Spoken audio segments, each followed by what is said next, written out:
नमस्कार दोस्तों, के शिक्षा में आप सभी का स्वागत है। दोस्तों आज की वीडियो में बात करेंगे एसएससी जीडी के जो प्रश्न हैं दोस्तों जीएस के, उन प्रश्नों की बात करेंगे। तो जीएस आपको तैयार करने की बहुत ज़्यादा ज़रूरत है, तो चैनल के साथ में जुड़ जाइए। हम सभी तरह के वीडियो आपके लिए लेकर आते हैं, चाहे रीजनिंग हो, चाहे आपका गणित हो, आपका चाहे एडवांस मैथ हो, कोई भी गणित हो, या फिर आपका जीएस हो, हम सभी तरह के प्रश्न आपके लिए लेकर के आते हैं। तो वीडियो को देखते रहिए अंत तक और चैनल को सब्सक्राइब कर लीजिए ताकि आपकी तैयारी अच्छे से हो सके। तो चलिए स्टार्ट करते हैं दोस्तों। पहला प्रश्न क्या कह रहा है उसे देखिए। निम्नलिखित में से कौन सा क्षेत्र राष्ट्रीय आय में अधिक योगदान देता है? जो राष्ट्र की आय है, राष्ट्र की जो आय है उसमें सबसे ज़्यादा योगदान किसका रहता है? मतलब किस क्षेत्र से सबसे ज़्यादा आय होती है? उद्योग या इंडस्ट्री, सेवा सर्विस, कृषि से, या फिर खनन? खनन क्या होता है दोस्तों? जो खोज करते हैं, मतलब जो खेतों से उगाया जाता है, लोहा चांदी जो खेतों से उगाया जाता है, खनन उसको कहते हैं। तो देखिए सबसे ज़्यादा जो आय होती है राष्ट्र के लिए वो कहाँ से होती है? इंडस्ट्री से होती है, सर्विस से होती है, कृषि से होती है, या खनन से? 4 ऑप्शन है आपके पास, तो बताइए कौन सबसे पहले इसका आंसर कमेंट करेगा। मैं यहाँ पर बता दूँ, जो सबसे ज़्यादा आय होती है वो होती है दोस्तों सेवा से। सेवा मतलब सर्विस से, ठीक है। जो जीडीपी है दोस्तों, याद रखिएगा, जीडीपी का मतलब क्या है? जीडीपी का मतलब है gross domestic product. Gross domestic product जो है आपका, वो सर्विस के थ्रू सबसे ज़्यादा आय होती है राष्ट्र की। कितना होती है? 57%। यहाँ पर मैं आपको बता दूँ 57% होती है, ठीक है। अगर हम कृषि की बात करें तो यहाँ पर एक चीज़ क्लियर कर लीजिए, सबसे ज़्यादा लोग कृषि में काम करते हैं। सबसे अधिक लोग कहाँ पर काम करते हैं? कृषि में काम करते हैं। कितने परसेंट? तो यहाँ पर मैं आपको बता दूं लगभग 54% लोग कृषि में काम करते हैं, ठीक है। लेकिन जो सबसे ज़्यादा आय है राष्ट्र की वो सर्विस से है, सेवा से है, 57%। और सबसे ज़्यादा अधिक लोग कहाँ पर काम करते हैं? कृषि में, 54%। उम्मीद करता हूँ सबकी समझ में अच्छे तरीके से आ गया होगा। अब देखेंगे दोस्तों अगला प्रश्न। अगला प्रश्न है 2011 की जनगणना के अंतिम परिणामों के अनुसार भारत में बाल लिंगानुपात है। बाल का मतलब जानते हैं, बालक, बच्चों का पूछ रहा है दोस्तों। यहाँ पर जो अनुपात है बच्चों का पूछ रहा है, लड़का लड़की बच्चों का पूछ रहा है, ठीक है।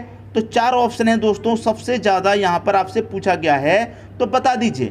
2011 की जनगणना के अनुसार पूछा है, ठीक है।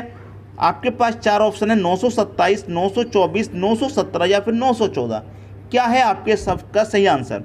तो देखिए डी ऑप्शन आपके प्रश्न का दोस्तों सही आंसर है। 2011 की जनगणना के अंतिम परिणामों के अनुसार भारत में बाल लिंगानुपात कितना है? 914 है।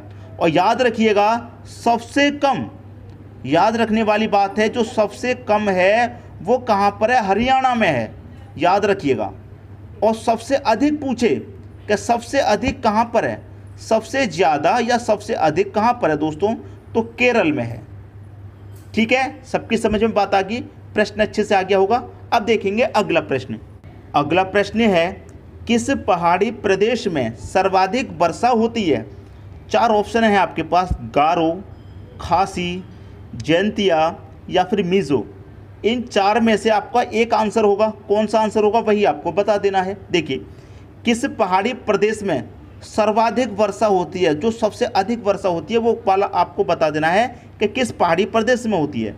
तो ठीक है, आपको हम यहाँ पर बता देते हैं सही आंसर क्या है दोस्तों, खासी, ठीक है। खासी में सबसे ज़्यादा वर्षा होती है। कितनी होती है? यहाँ पर काउंट किया गया है, 1100 सेंटीमीटर वर्षा प्राप्त होती है दोस्तों यहाँ से। क्लियर है? यहाँ पर याद रखिएगा 1100 सेंटीमीटर वर्षा प्राप्त होती है दोस्तों। कहाँ पर प्राप्त होती है? खासी में, ठीक है। और एक बात और याद रखिएगा, माशीराम और चेरापूंजी, याद रखिए ये पूछ सकता है प्रश्न में। माशीराम और चेरापूंजी ये दोनों कहाँ पर हैं दोस्तों? खासी पर स्थित हैं, ठीक है। कहाँ पर है? खासी पहाड़ी पर हैं, खासी पहाड़ियों पर हैं दोस्तों, ठीक है। याद रखिएगा खासी पहाड़ियों पर स्थित हैं ये दोनों, माशीराम और चेरापूंजी खासी पहाड़ियों पर स्थित हैं। अगर आपसे प्रश्न ऐसे पूछ ले कि माशीराम और चेरापूंजी कहाँ पर हैं, ऐसे प्रश्न पूछ लिया तो उसका जो सही आंसर होगा वो होगा खासी पहाड़ियों पर उपस्थित हैं माशीराम और चेरापूंजी।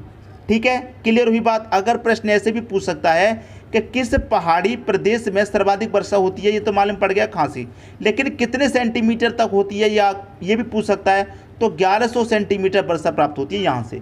उम्मीद करता हूँ सबकी समझ में प्रश्न आ गया होगा। अब देखेंगे अगला प्रश्न। अगला प्रश्न है माउंट ब्लैंक निम्नलिखित में से किस पर्वत श्रृंखला की सबसे ऊंची चोटी है? याद रखिएगा, बहुत अच्छा प्रश्न है, बहुत लाजवाब। माउंट ब्लैंक पूछ रहा है निम्नलिखित में से किस पर्वत श्रृंखला की सबसे ऊंची चोटी है? एटलस, रॉकीज, एंडीज या फिर आल्प्स? तो इस प्रश्न का जो सही आंसर है दोस्तों वो है आपका आल्प्स। चौथा ऑप्शन क्या हो जाएगा? डी सही हो जाएगा। अब आपसे ये पूछ ले कि ये आल्प्स है कहाँ पर, तो हम आपको बता देते हैं ये है दोस्तों यूरोप में। कहाँ पर है? ये है दोस्तों आपका यूरोप में। ठीक है, यूरोप की सबसे ऊंची चोटी माउंट ब्लैंक है। माउंट ब्लैंक क्या है? यूरोप की सबसे ऊंची चोटी है।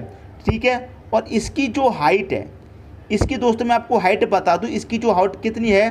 4808 सेंटीमीटर है। याद रखिएगा, आपकी जो आल्प्स चोटी है माउंट ब्लैंक वो यूरोप में है और इसकी जो हाइट है वो कितनी है? 4808 सेंटीमीटर है। बात सभी की समझ में आ गई, इसमें कोई डाउट नहीं होगा। अगर एंडीज का पूछ ले, एंडीज के बारे में हम बता दें, एंडीज कहाँ पर है? ये है दोस्तों दक्षिण अमेरिका में। याद रखिएगा इनको भी, ये कहाँ पर है? दक्षिण अमेरिका में है। ठीक है, दक्षिण अमेरिका मतलब साउथ अमेरिका। अब यहाँ पर रॉकीज ये कहाँ पर है दोस्तों? ये है आपकी उत्तरी अमेरिका में, उत्तरी अमेरिका में। याद रखिएगा, ये आपकी उत्तरी अमेरिका में है रॉकीज। एटलस की अगर बात करें, एटलस कहाँ पर है? ये है दोस्तों आपकी उत्तरी अफ्रीका में, उत्तरी अफ्रीका में है। क्या चीज़? Atlas mount.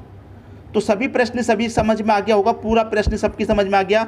ये जो आल्प्स है, ये माउंट ब्लैंक जो है निम्नलिखित में से सबसे ऊंची चोटी है माउंट ब्लैंक आल्प्स। और ये कहाँ पर है? यूरोप में है। इसकी जो हाइट है वो कितनी है? 4808 सेंटीमीटर है।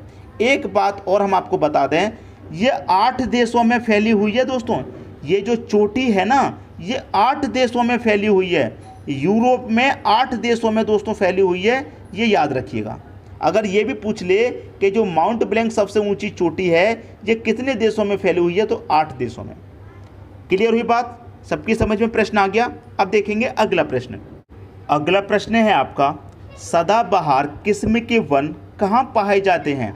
जो सदाबहार के जो वन हैं वो दोस्तों कहाँ पर पाए जाते हैं, ये आपको बताना है। 4 ऑप्शन भी हैं आपके पास। भूमध्य सागरीय क्षेत्र, मानसून जलवायु क्षेत्र, मरुस्थलीय क्षेत्र, मरु का मतलब मरुस्थलीय क्षेत्र, भूमध्य रेखीय क्षेत्र। तो आपका जो सही आंसर हो जाएगा वो हो जाएगा ऑप्शन नंबर डी। तो सदाबहार किस्म के जो वन है वो कहाँ पाए जाते हैं? भूमध्य रेखीय क्षेत्र में पाए जाते हैं। और एक बात याद रखिएगा दोस्तों, सदाबहार के वर्ष जो सदाबहार के वन हैं वो कहाँ पाए जाते हैं? जहाँ पर दोस्तों जहाँ पर वर्षा 200 सेंटीमीटर से ज़्यादा हो। याद रखिएगा, सदाबहार के जो वन हैं वो कहाँ पर पाए जाएंगे? जहाँ पर वर्षा 200 सेंटीमीटर से ज़्यादा होगी। और टेम्परेचर याद रखिएगा, मैं आपको बता दूँ, टेम्परेचर कितना होना चाहिए इसके लिए? 30 डिग्री होना चाहिए। ठीक है, सदाबहार के वन कहाँ पर पाए जाते हैं? जहाँ पर वर्षा 200 सेंटीमीटर से ज़्यादा हो और जो टेम्परेचर है वो 30 डिग्री के आसपास हो। तो ऐसी जगह कौन सी है दोस्तों? भूमध्य रेखीय क्षेत्र में है। ये आपके प्रश्न का सही आंसर हो जाएगा। अब देखेंगे अगला क्वेश्चन। अगला प्रश्न है, निम्न में से कौन नए राज्य को संघ में शामिल करता है? जैसे मान लीजिए कोई भी नया राज्य शामिल होना है भारत में, तो कौन इसकी अनुमति देगा, कौन शामिल करेगा? 4 ऑप्शन है आपके पास, राष्ट्रपति, उच्चतम न्यायालय, प्रधानमंत्री या फिर संसद। तो देखिए इसका फैसला कौन करता है? तो इसका जो फैसला करती है वो करती है संसद। ये आपकी प्रश्न का बिल्कुल सही आंसर हो जाएगा। अब देखेंगे अगला प्रश्न। अगला प्रश्न है, बंगाल में स्थायी बंदोबस्त व्यवस्था का जनक था। बंगाल में स्थायी बंदोबस्त व्यवस्था का जनक कौन था, ये आपको बता देना है। 4 ऑप्शन है, Lord Cornwallis, Lord Dalhousie, Lord William Bentinck या फिर लॉर्ड कर्जन। 4 ऑप्शन में से कौन सा आपके प्रश्न का सही आंसर है दोस्तों? पहला, लॉर्ड कॉर्नवालिस, ये आपके प्रश्न का दोस्तों सही आंसर है। ये बंगाल में स्थायी बंदोबस्त व्यवस्था का जनक था।